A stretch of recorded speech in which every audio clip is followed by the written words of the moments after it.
What's up, YouTube? Sean from Jive Turkeys here again, and I'm bringing you another deck profile.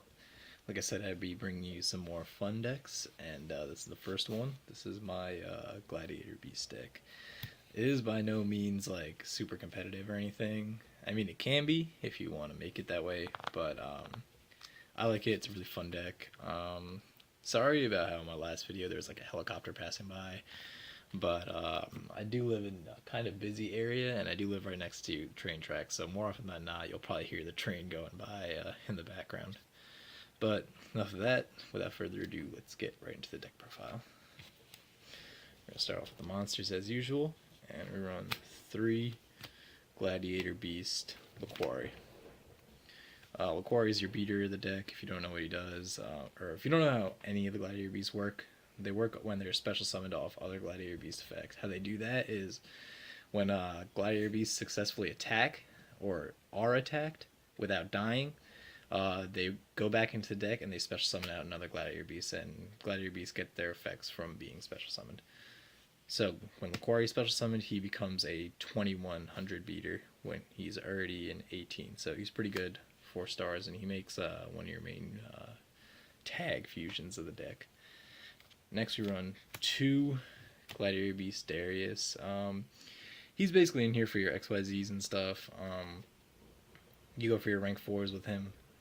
I personally prefer not to make any rank 4s in this deck. I like to keep the essence and just go for the fusions, but you do need him. So, yeah, Gladiator Beast Darius. Next, we have Gladiator Beast Quest. Quest is awesome. He lets you recycle any Gladiator Beast card from your graveyard back to your hand. So any Gladiator Beast monster, spell, or trap, you can get back to your hand with him. And now for the 1-up Gladiator Beasts. Bestiari, you can only run him at 1. He's actually the reason I'm making this deck profile, because with the new ban list coming out, I'm hoping, like all Gladiator Beast players, that he comes back off the ban list to at least 2, because Gladiator Beasts aren't really doing anything special in this format.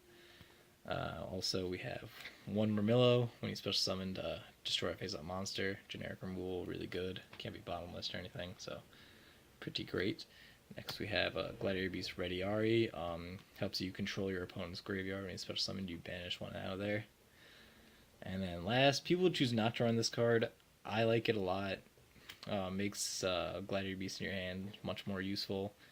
Gladiator Beast Augustus. He came out in Primal Origins. Some people don't like him because he's dead in hand, but I like him because most Gladiator Beasts are dead in hand to begin with. So when his effect is when he's special summoned by the effect of a Gladiator Beast monster, you can special summon another from your hand in face-up defense position. And that's good because the Gladiator Beast monsters will then get their effects, because all Gladiator Beasts read when special summoned by the effect of a Gladiator Beast monster. So that's why I like Augustus. I run him at 1. I like it a lot. It's up to you. And then for the non-Gladiator Beast monsters, we run 1 Brotherhood of the Firefist Bear. Helps you thin out your deck, get your tankies. And you run, let me see, 1, 2, 3, 4, 5, 6, 7 Beast Warriors. So he's pretty awesome. And then for the last, we run 1 Brotherhood of the Firefist Gorilla. I'm probably going to change this to a second bear, and I will also probably end up dropping either a Laquari or the Augustus for T-King. T-King works really well in this deck. Just another monster you can sit on, 1900 beater. So yeah, just that. That's it for the monsters. I think there's 13 of them. Next we have spells. Run 3 Forbidden Lance. Forbidden Lance is a must in this deck. Helps you protect your monsters, because Gladiator Beasts get their effects when they attack over things or into your opponent. You want them to stay safe, or you want to like damage step your opponent and just make them lose a 800 attack. It's pretty big. So yeah, 3 Forbidden Lance. Next we have your Gladiator Beast search card, and that is Gladiator Proving Ground. Unfortunately, this can't be recycled by a quest because it doesn't say Gladiator Beast in the name, but it's good to get your Bestiaries or anything you really want with the Gladiator Beast name to your hand. That's level 4 or lower. Next we have 3 Tankies. Yeah, bear, run it. You have 5 Beast Warriors, why not? And then we have 3 MSTs. I know some people might think 3 MSTs is too much because blind mysticaling is always a bad thing in the general population's eyes. It's not always a bad thing, because to me, I see it as, you can force your opponent to make a play that they may not want to make yet, or yeah, basically that's why I like blind mysticaling. Other than that, it's like, yeah, it's pretty shitty, I'm not gonna lie, but you need 3 mysticals in this deck, in my opinion.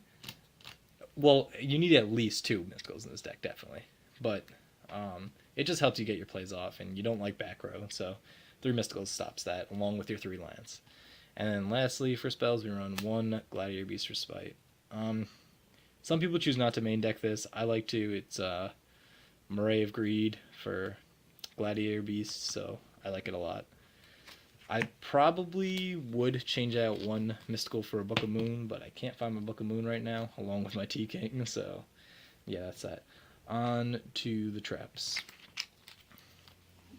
Run probably the most important trap of the deck, Gladiator Beast War Chariot. This card makes it so you don't have to run Breakthrough or Fiendish Chains in the deck at all. What it does, if you don't know, when an monster's effect is activated while you control a Gladiator Beast monster, negate the activation of its effect and destroy it. So, pretty great card. It's a counter trap, so it can only be stopped by other counter traps.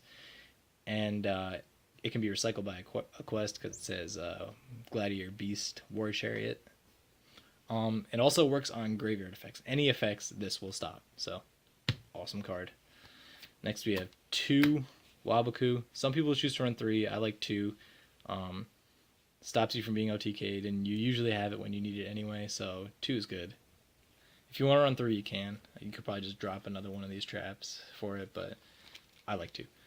Next, we run 2 D-Prison. I like D-Prison, just getting rid of stuff, generic removal.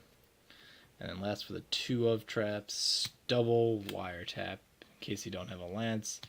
You want to stop that Mirror Force or Dimensional Prison, or honestly, whatever traps, Bottomless. A lot of your Gladiator Beast monsters that you will be normal summoning, they can be Bottomless, so yeah, Wiretap's good to have. You can change it to Trapstone, whichever one, but I like Wiretap. And then for 1 of traps, we have 1 Mirror Force. I like the 1 Mirror Force, 2 D-Pres ratio. I think it works very well. Also, just more removal. This deck does have a bit of trouble dealing with established boards, so Mirror Force helps you get over that. And then we have Solemn Warning, Compulse, and Bottomless. And I like to run an extra Black Horn of Heaven in this. I know with Shadal's out, like, there isn't much inherent special summoning with them. But like with Yang Zings and Satellar Knights and Still Hat and Burning Abyss, this card works really well against them because those are all inherent special summoning decks. So that is it for the traps. This is a 40 card main deck, if you were wondering. You can swap out Laquari or Augustus for T-King and Mystical for Book of Moon. But yeah, that's that. And the extra deck, I don't have a full extra deck. This is honestly just what I would recommend running. 2 Gazaris.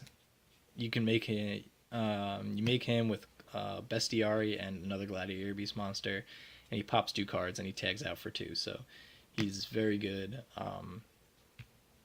Just really good card. 1 Heraclinos. You don't really go for Heraclinos too much unless you're gonna go for game and you have like a whole hand that you can afford to just waste. So yeah, it's 3,000 beater. You need Laquari to do it.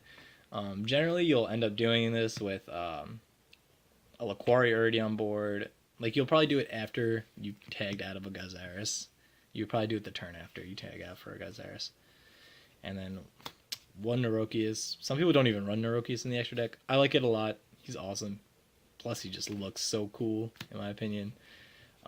He's basically bigger Armades for the deck. If you don't know what Armades does, when he attacks, your opponent can't activate any effects. So, really good card. I like it. And he also can't be destroyed by battle. So, that's another thing. So, you can just make him, leave him in defense, and just sit on him for a while until you have combos in your hand. So, good card. And then 1 Tiger King, thin out your deck quicker, get your tankies. So, yeah, just good card to have. And one Lightning Chidori, because you can run it. You have Bestiari and 2 quests, and hopefully if Bestiari comes off the ban list, or the limited list, you'll be able to make them easier.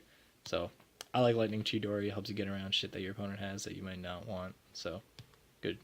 And then other than that, just basically run your generic rank force, Castel, 101. You don't really want to nuke the board too much, because the idea of this deck... So, you don't want to X-Town Knight and nuke the board too much, because the idea of this deck, for the most part, is to get one monster and sit on it with like a bunch of back row. And just whittle your opponent down with those 1 or 2 monsters, like preventing them to explode, and then just like drop a couple more monsters on them and attack over again. It exhausts their resources, essentially, is what you want to do with this deck. Yes, so that's the deck profile. Of course, I don't have a side deck built as usual. Like I said, that's dependent on where you are. Usual stuff. You can even main deck like Macro and D-Fissure in this deck if you want to. But yeah, that's about it. Like, anything that banishes stuff out of your graveyard isn't too much of an issue, because your monsters won't be getting this destroyed that often. I'm sorry this deck profile took a little longer than I wanted it to, guys. I want to try and cut them down, but people have been asking me to explain cards better based off my last deck profile, so I wanted to go a little bit more in depth with the card effects and whatnot. So let me know what you guys think, and this is Sean from Jive Turkeys signing out.